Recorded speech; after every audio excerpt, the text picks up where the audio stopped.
Mes très chers amis, Medaber Israël Chaviv, mi Rosh Pina. Je dois souhaiter bonnes vacances à beaucoup de nos amis. C'est une période particulière dans laquelle on prend conscience, on a le temps de prendre conscience de certaines choses sur lesquelles on n'a pas le temps de réfléchir pendant l'année. Et bien justement, un passouk nous invite à la réflexion dans la parashat Ekev. C'est le suivant. Vaya'amnecha, vayar ivecha, vaya'achilcha et Haman. Dans le désert, Akadosh Baruch Hu nous a fait souffrir. Et en quoi? Il nous a fait souffrir, il nous a affamés. Et il nous a fait manger, et Haman, la manne, dont on sait que c'est le pain que nous avons mangé dans le désert.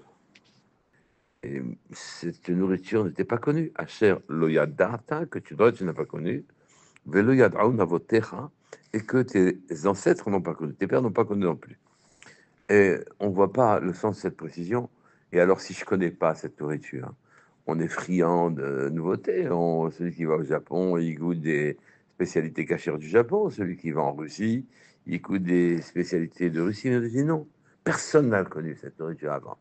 Et cette précision a un sens. Et pour quelle raison cela? Les marins odiara, afin de te faire savoir qu'il ce n'est pas sur le pain seulement que vit ou survit en quelque sorte l'homme, qui alcool motza, pi Hachem, tout ce qui sort de la bouche d'Hachem, Yichi Adam, vit l'homme. Réglons le problème. Hachem t'a fait souffrir et t'a affamé. On dit qu'effectivement les Bnei d'Israël ont été obligés de jeûner avant de manger la manne, de manière à ce que cette nourriture ne se mêle pas à la nourriture de coutume, car la manne avait une vertu particulière. Mais elle avait cette vertu-là que quand on ne la mélangeait pas avec la nourriture commune, celle que l'on mange tous les jours. On peut se poser la question, mais pour quelle raison? Une nourriture se mélanger à notre nourriture, ça n'a pas d'importance. Eh bien non, l'esprit dans lequel nous mangeons notre nourriture n'a rien à voir avec l'esprit dans lequel on devait manger la manne. Quand on vous dit que nos ancêtres ne connaissaient pas la manne, ça veut dire que personne ne la connaissait. C'est une nourriture. Et si personne ne connaît une nourriture, alors à ce moment-là, on ne peut pas envisager avant de la manger, pour pouvoir ouvrir notre appétit, sa texture, son goût, tout le plaisir qu'on peut tirer lorsque l'on mange une nourriture. On ne la connaît pas. Mais ceci n'est qu'un aspect. Nous verrons l'autre aspect à plus tard. Mais examinons les choses à ce stade-là. Normalement, nous considérons le monde comme un grand jardin dont on doit profiter. Depuis le lever jusqu'à notre coucher, on se demande comment profiter du monde. On profite de tout ce qui nous entoure, du monde, pour assouvir nos appétits, pour pouvoir aussi en tirer notre argent, notre kavod. Nous sommes là pour profiter. Le manger est une activité importante. On travaille pour manger. On travaille aussi pour avoir de l'argent, pour tirer du kavod, etc., pour assouvir d'autres appétits. Mais on travaille, on mange, et à ce moment-là, c'est une activité vitale qui jalonne notre vie. Et elle est marquée par le profit que l'on en tire, pas seulement pour nourrir et renouveler les cellules de notre corps, mais par le goût, les goûts que la nourriture nous donne, qui viennent répondre à un besoin fondamental.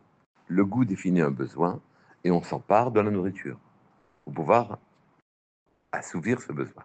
La main n'a rien à voir avec cela. Elle ne peut pas se mélanger à la nourriture que nous prenons tous les jours, parce que la nourriture que nous prenons tous les jours est marquée par cet esprit de profit permanent. On est là pour profiter du monde que beaucoup nous a donné. La manne ne peut pas se mélanger parce qu'elle vient être une nourriture qui ne répond pas du tout à ce fonctionnement. Elle est là pour nous donner la Emunah B'Hashem, c'est-à-dire la manne est en vérité là pour nous donner un esprit différent qui nous fait regarder le monde comme un endroit que l'on doit réparer. On est là pour travailler. Je suis désolé pour Ben Azani. La terre, les cieux sont là, et tout ce qu'ils contiennent, oui, pour attendre de nous que nous leur donnions un esprit qui leur manque, leur faire sentir la présence divine, et que nous les utilisions, que nous utilisions leurs propriétés pour faire entrer chacun de ces éléments sous la gouvernance divine. Nous avons une nécessité de consommer en quelque sorte le monde, mais de le consommer dans un esprit dans lequel cette consommation va être une réparation pour le monde entier.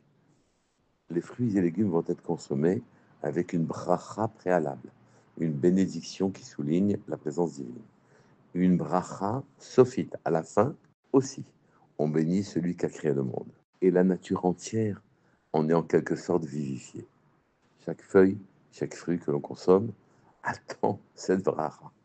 Et l'arbre qui a produit ce fruit, la terre qui a produit ces feuilles, en est gratifié. La manne est une nourriture vitreuse. Elle n'a pas de couleur ni d'aspect. Et elle n'a pas de goût. Elle a le goût que tu veux. Ni son aspect, ni son goût ne sont essentiels. Ils ne sont pas là pour le plaisir des yeux ou le plaisir du ventre. La manne est là pour t'apprendre où est ta place dans l'univers. On peut comprendre maintenant ce que disent les Tamid Chachamim.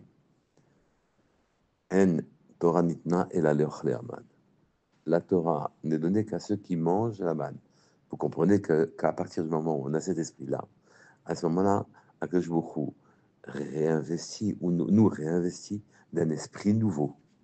Il donne à ses serviteurs sa Torah, son enseignement, le vrai, pas seulement des mots, l'enseignement profond, de façon à ce qu'il perpétue, ce serviteur-là, son travail dans le monde et qu'il le vivifie, qu'il le gratifie, qu'il le fasse monter.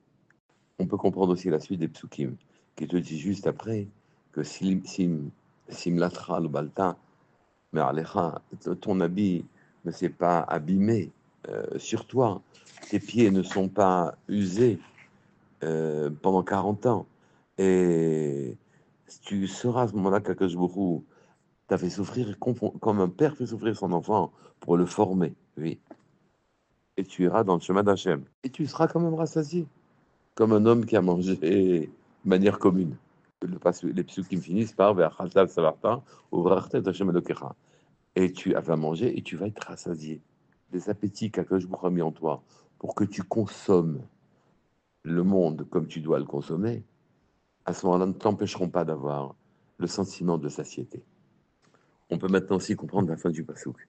Kilo al alechem levado, c'est pas seulement sur le pain, Yiri Adam, que vit l'homme, mais al kol motza, pi Hachem, tout ce qui sort de la bouche d'Hachem.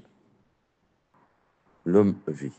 Et la manne est un pain venu du ciel, qu'on ne connaît pas, une nourriture que personne n'a connue. On devrait alors s'étonner, mais je ne comprends pas. Le végétal se nourrit du minéral, il a besoin de l'eau, de la terre. L'animal, le chal balchai, se nourrit du végétal et l'homme se nourrit de l'animal. Et donc, évidemment que la manne va provoquer des carences, il va nous manquer quelque chose. Comment pourrions-nous être rassasiés, satisfaits?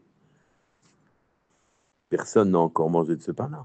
Et la réponse, c'est qu'en vérité, tout ce qui est venu sur terre qui a droit à l'existence, en vérité, ceci vient d'un mot d'Hachem, d'une lettre d'Hachem.